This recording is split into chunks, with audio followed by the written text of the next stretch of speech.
Would I rather be reactive and anxious or prepared and peaceful? You already know the answer. And the good news, you can start building that peace today, even if it's just $10 at a time. Peace doesn't come from having everything. It comes from knowing you're covered when the unexpected hits. And that's a gift worth working for.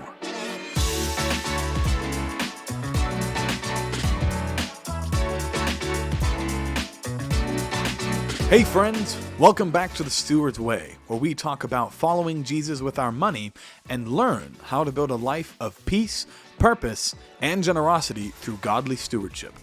I'm Jacob, and this podcast is all about giving people the confidence to walk into their financial lives with hope and joy, knowing that where they are is not where they have to stay, and that where they're going is worth all the work it takes to get there. If you've been following along with us, we've spent the last 5 episodes laying a solid foundation, encompassing biblical principles, budgeting, contentment, and recognizing that everything we own ultimately belongs to God. Today, we're moving forward with the next crucial step, the emergency fund. Let's talk about what it is, why you need one, and how it can help you sleep a little better at night. Let's keep it simple. The official definition of an emergency fund, according to consumerfinance.gov, is a cash reserve that's specifically set aside for unplanned expenses or financial emergencies. Investopedia puts it this way: a cash reserve designed to cover sudden financial expenses so you don't have to rely on your regular savings, credit cards, or loans. Key phrases we can pull from these definitions are cash reserve, unplanned, and sudden. That means this is liquid, meaning you have easy access to the funds. Think cash, savings accounts, and checking account. Quick, meaning you can access the funds in a moment's notice. And it's off limits until a true crisis hits. Here are some examples of what an emergency fund is not for, and some reasons why it does not qualify. Vacation money. Trips are planned, not sudden. New shoe fund. It's nice, but not a need. Birthday and Christmas. You saw those dates coming all year. Car insurance premium. A predictable bill belongs in the monthly budget.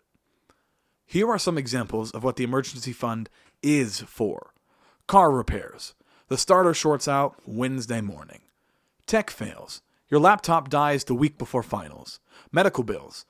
Sudden ER visits, dental root canals, the works. Home fixes, a burst pipe at 2 a.m., or job loss. Your income vanishes overnight. Notice the pattern. Unexpected, necessary, urgent. These aren't if situations, they're when situations.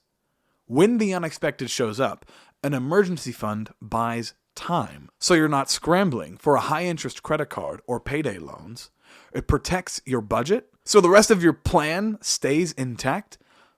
It gives you room for peace, so you can focus on the solution, not the stress. Think of it as a financial seatbelt. It doesn't actually stop the crash, but it keeps you from flying through the windshield. So before we chase investments or dream vacations, we start here. A simple, liquid emergency fund, your first line of defense, and a huge step toward faithful stewardship. Here's the hard truth. According to Bankrate, only 41% of U.S. adults could pay a $1,000 emergency bill from savings. The other 59% of people would swipe a credit card, borrow, sell, or simply hope the problem goes away. Nearly 1 in 4 Americans have zero emergency savings at all. The Federal Reserve reports that the median unexpected medical bill lands between $1,000 and $1,999. Empower's 2024 research found that 37% of Americans can't cover even a $400 surprise, and 60% of millennials say a single emergency would overwhelm them. That's not freedom. That's captivity. The encouraging news. Most common emergencies come in under $1,000. Think alternators, busted tires, phone repairs, urgent care visits. A starter emergency fund of just $1,000 turns a potential crisis into a minor inconvenience. Remember the seatbelt. It doesn't stop the crash, but it keeps you from flying through the window. With that cushion, you pay cash instead of 22% interest on your credit card. Your budget stays intact. No domino effect or late fees. Your mind can focus on the solution, not the stress. That first $1,000 is the single fastest way to move from panic to peace. And it's the very next step after you finish your budget. I want you to imagine something with me. You're walking out the door to head to work or class, and your car won't start. You get it towed to the shop, and the mechanic tells you it'll cost $600 to fix. Now let's hit pause, because this is where your paths split. Path 1. You don't have an emergency fund. Your heart sinks. You feel the panic start to rise. You're checking your bank app, texting your friends, maybe pulling out the credit card that already has a balance. You're not thinking clearly because you're in survival mode. You're praying this doesn't spiral into a bigger financial mess. Path 2. You've got an emergency fund. You exhale. It still stinks. No one loves spending $600 on a busted starter. But it's not the end of the world. You swipe your debit card, get your car back, and keep moving. These aren't just hypothetical paths. I've walked down both. And I can tell you from experience, having an emergency fund changes everything, especially for your mental and spiritual peace. Just a few months ago, I was driving to the movies with some friends when my power steering went out.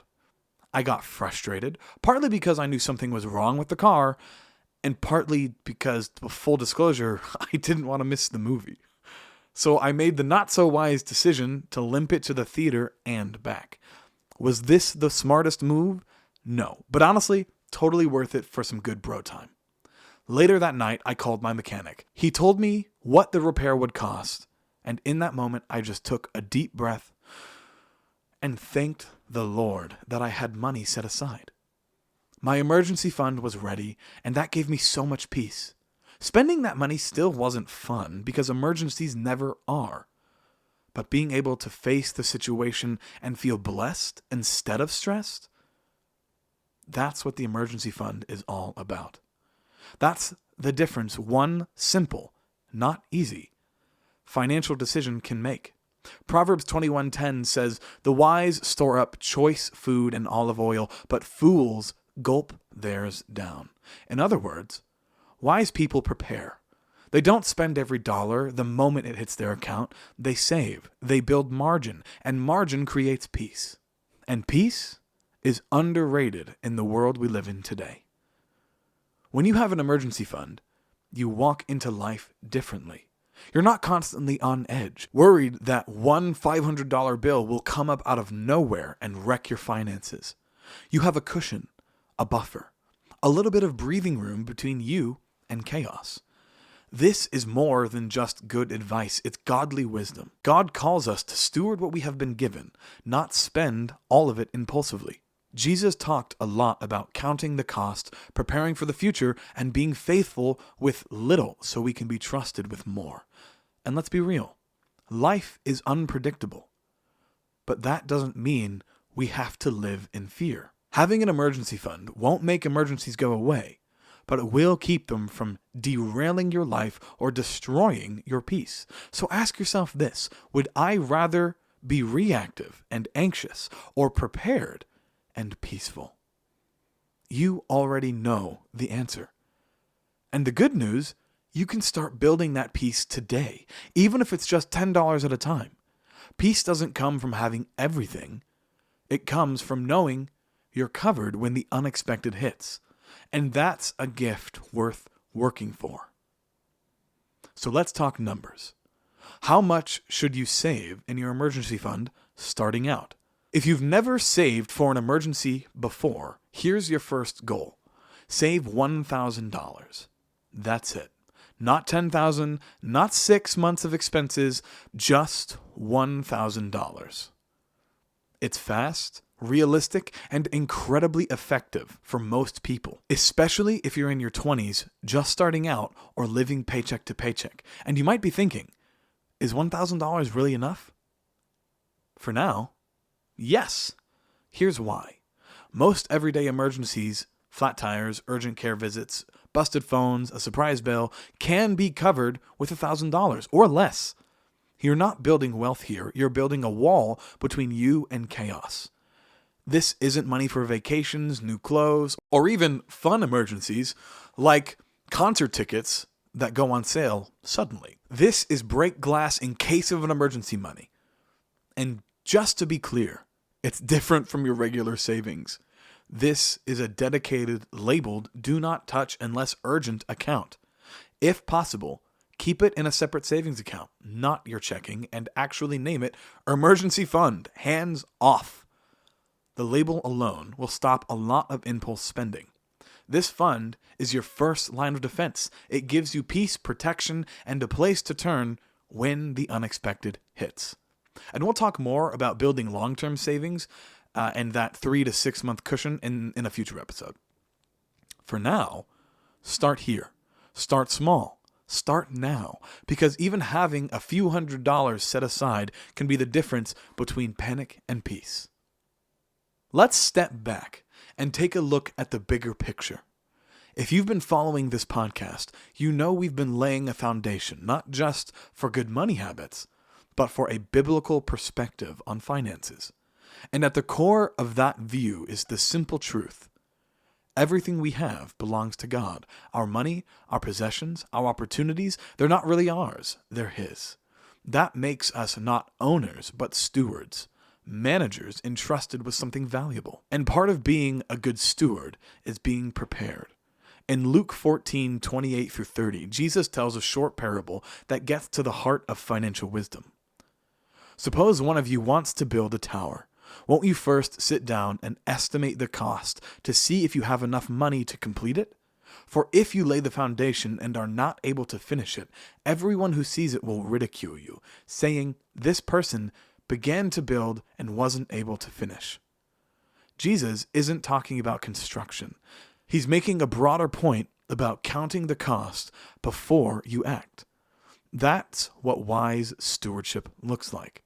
It means thinking ahead, planning for the future, preparing for the unexpected. An emergency fund isn't just smart, it's biblical. It reflects the heart of a wise and faithful steward.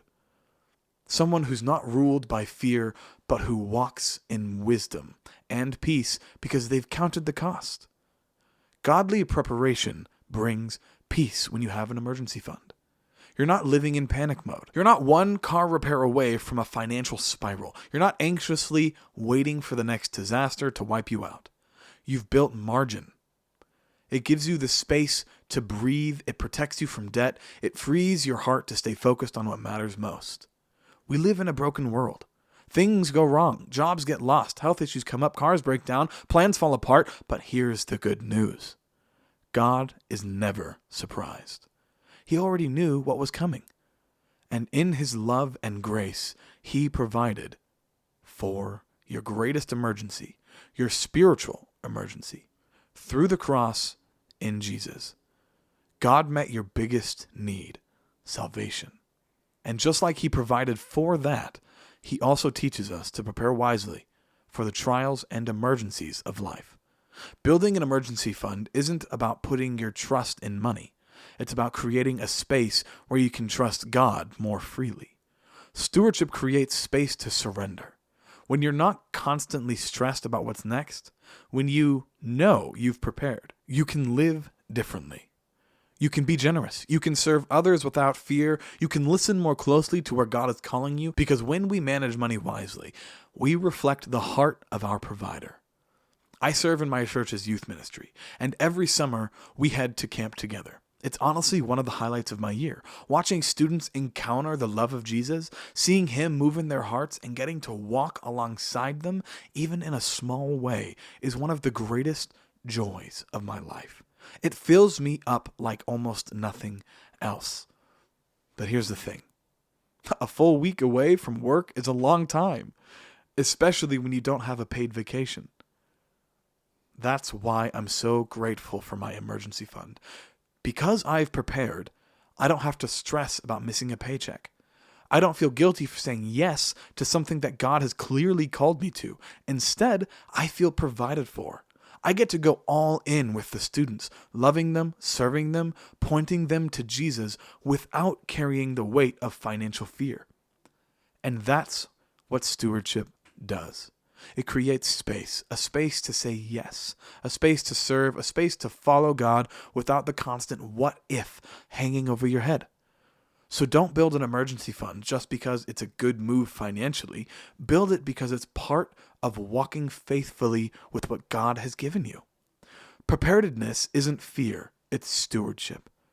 And it's one of the first steps in living out your calling as a faithful manager of God's resources. So let's land here. You need an emergency fund. It's not a luxury, it's a lifeline. Start with $1,000. Build it as fast as you can. Protect it. And let it give you peace. Here's your challenge this week. Look at your budget. Decide where you can trim to build your emergency fund. Set a goal. $100, $500, start where you are. And don't forget, financial peace starts with preparation. This is one of the most powerful steps you can take toward being a faithful steward. If this episode encouraged you, share it with a friend, leave a review, and subscribe. It helps others find their footing on the path toward freedom. Next week, we are talking about tithing, what it is, why we do it, and how we do it when our budget feels tight. Until then, remember, God is your provider. You are his steward. Walk in peace, walk in purpose, and build that emergency fund.